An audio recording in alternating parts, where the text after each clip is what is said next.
All right. Welcome, everyone. I'm here with a very whiny kitten who wants me to go to bed. We've taken our Metazapine, and let's loading slot 1. There we go. Welcome back to Heaven Will Be will be Mine with Juliet. The Mare Crucium's engines spin to no response. Lunaterra's mind is racing, but there's no thought she can hold on to. Except how disappointed and sad Pluto is. She's smiling. If you give me just one moment, you'll pass my event horizon, and you'll never escape. Always getting closer, but never getting there. Falling forever. If you don't figure out how to unstick yourself, I might leave you there. Remember for next time, okay? Don't keep breaking my heart. The Mare Crucium plummets, and the Macula rises up, exiting the moon like a shooting star, tearing the lab up into space with her. Can't believe we were that close to the end of that day. But that's where we go. Let's check out our video. Okay, so we saw this before. Regarding Mecha 2, the Macula. Origin ship self-development documentation. Operations, decommissioned Cherry Europa. It was commissioned before it had a pilot, before the technology for piloting it had been developed, before the technology for its working had been developed. I think we recognized that the construction was an act of faith. Nyx's directive was to create the sort of self that we wished to see. I think, of course, that was the moment that it was clear to me that Nyx was fighting for what she believed humans could be, not who humans were. I think at the time I didn't understand the difference, or what Nyx might not consider important, because of her tendency to think this way. Many of the functions of the Macula have not been invented yet. It is limitlessly expandable. I, of course, requested for it to be decommissioned, but I believe ultimately you'll want to scrap it. If this committee has found nothing in space worth salvaging, I would have to wonder about the committee's intentions and their curiosity towards this last fragment. The end results of the Macula's functions are indistinguishable from Nyx's dream, so there's no briefing I can provide that will be more comprehensive than the ones you received from Nyx herself. I can only speculate on which she has or has not been able to implement successfully. As terrifying as the Macula is, the pilot Dr. Nyx has found for it is more terrifying by far. They might find a way to make it move, even yet.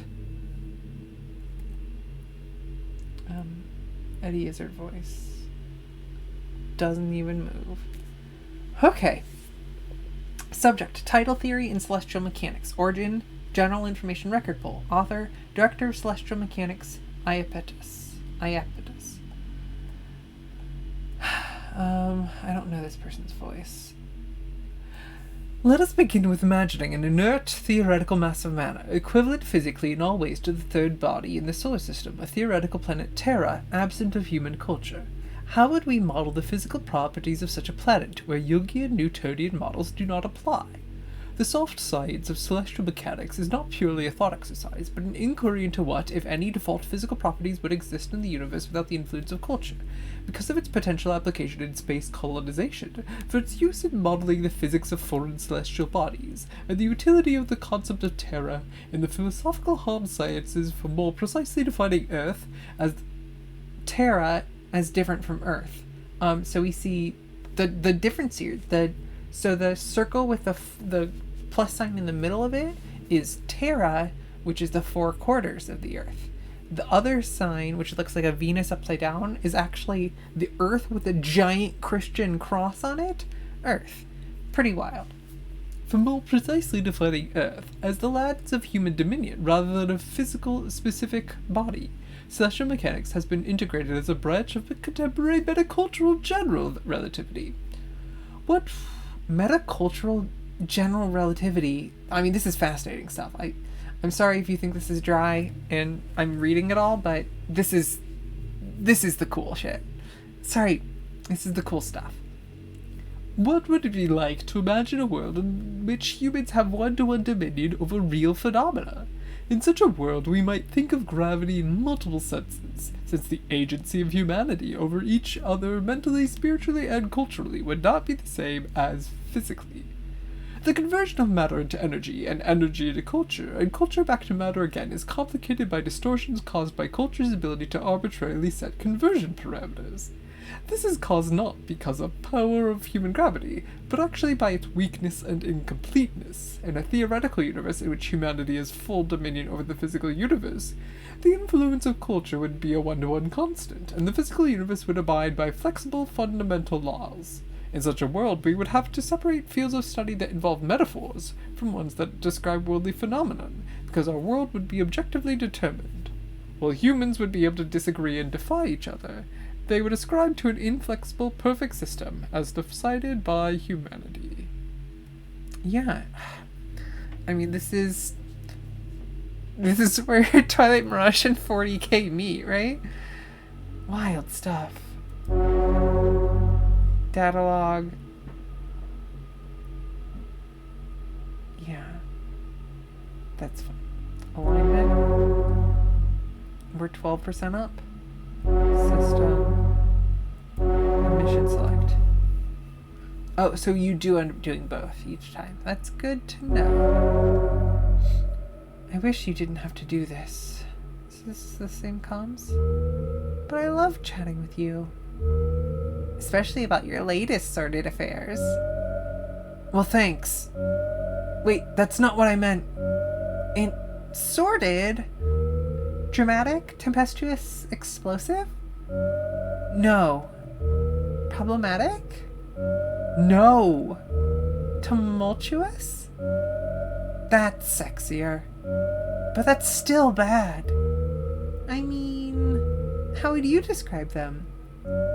Not like that! 3 exclamation points. Intense or something. The last one was really good until the end. Should I be more generous? Well, it'd be nice. But you're not very good at relationships. Kill me. It's kind of cute. You love people so much that you forget about them completely. Your honesty really hurts sometimes, you know? You fall for glittering faraway girls, but what you really need is someone who doesn't put up with you. There's gotta be someone somewhere who won't let you get away with anything. I believe in you. Great. There could be more there, but just like before, we leave when it feels right to leave.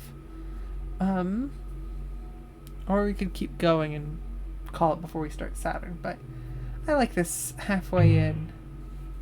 Feels very, Scheherazade. Pluto, why are you suiting up? The Celestial Mechanics Lab was wrecked and the prototype escaped. We should be heading back to the inner solar system. She's still here. Who? Some incredibly ridiculous, utterly irresponsible, dangerously devious brat. I'm not who you're talking about, right? Don't be silly. You're not devious at all. Then who? Also, hey. They're being very tricky, so I can't quite tell, but I have rough coordinates. They slip between the cracks of the universe, play fast and loose with the laws of physics. Staying hidden and out of sight, but being really smug about it. I think they're showing off. So it couldn't be anyone but the pilot of Celestial Mechanics' prototype, right? I thought the Celestial Mechanics was Lunaterra. I guess I'm learning that I'm wrong? Why? That's stupid. What sort of pilot would be that irresponsible with a prototype? Hey Mars, when you were in the Academy, how many prototype units did you wreck? Let's not talk about that now. I'm just teasing, Mars. You're much better behaved now. If the intel is true, their prototype is really powerful, even against you. We know. You might not be able to stop her. This location is the experimental lab. It was shut down right before Earth canceled the space program. I don't like this place, Pluto. It's like they shut down Daphne's lab and converted it into the perfect site for an ambush. Really? It's too much for me? Well, it's stronger than the fleet I destroyed? I mean, I'm not saying you're not strong enough, but a stealth mission against a secret weapon is different. No one knows what celestial mechanics is planning, but it's always awful. It's definitely a trap. This mission to the outer planets is only to destroy Celestial Mechanics Lab and prevent Memorial Foundation from recovering the prototype. Mars, if you keep trying to protect me, I'll get mad. But I'm... Let me have the tiniest bit of fun. I'll be fine. After all, I have a lot of experience correcting unruly show-offs who act out for attention. Daphnis, the tiny shepherd moon, so small it barely earns the name, tumbles through the Keller gap. I still feel like this is too loud. There we go. Doing it live. So small it barely earns the name, tumbles through the Keller gap, ruffling the rings of the planet it orbits, which used to be called Saturn. It houses the last official laboratory of Earth's decommissioned space program, training ground of failures like Saturn, and special girls like Pluto. Saturn remembers it feeling cramped, anxious, and scary. No, wait, Pluto remembers it that way. Saturn remembers when it used to feel so special to be chosen, a candidate for the last generation of pilots. We're ending it here, of course. That's dialogue. How we save a game. Save a game. Save.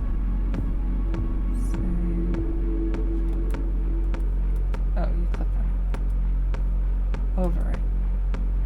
Well, that's all for today. Thank you so much for joining me, and I will see you next time.